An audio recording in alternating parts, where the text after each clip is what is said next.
Hello, welcome back. I'm Ed Pluchar with another real estate mini lesson. You see I've changed some things up here. I'm just trying to mix it up. I've been told that the whiteboard is so 1990s or something. So I'm just kind of moving things around. This is a piece of abstract art by my lovely wife, so compliments only. And yeah, it's just kind of the digs I made for my office. So if you want to stop by for a personal consultation, I can do that right here in this office, which is not quite finished, but we're getting there. One of the questions I get a lot is, you know, I'm out with a buyer and we're seeing houses, and very much like a low pressure, what do you think, trying to pull out from my clients what they're interested in, what they're looking for, and whether these houses are meeting their needs. And when we start to see some houses that do meet their needs or start to become more attractive, the question always comes up, so how does this work if we're ready to make an offer? Here's how this works. We basically will fill out a contract. We'll typically use, almost always, 99% of the time, we'll use what's called the 6.1.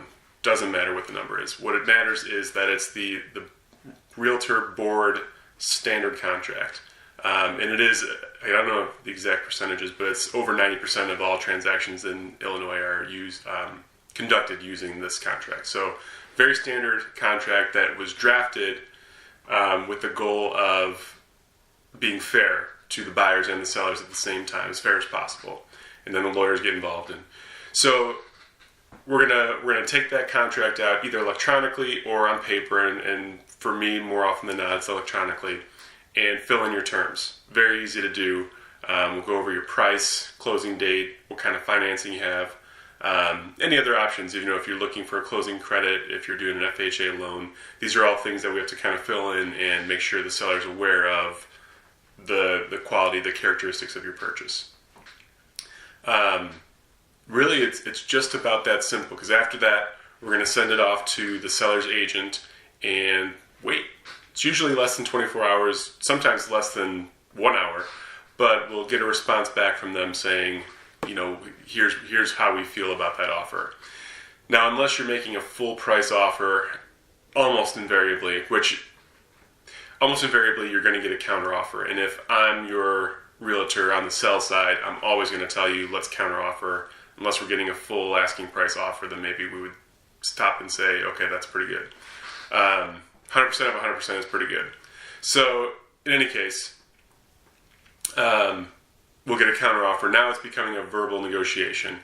You could, in theory, do this all in writing back and forth, but I've not seen that happen. It's all been verbal until we come to an agreement. So the things that typically get bandied about, you won't be surprised by this, but price is the one thing, the major thing, and then closing date might be an important thing.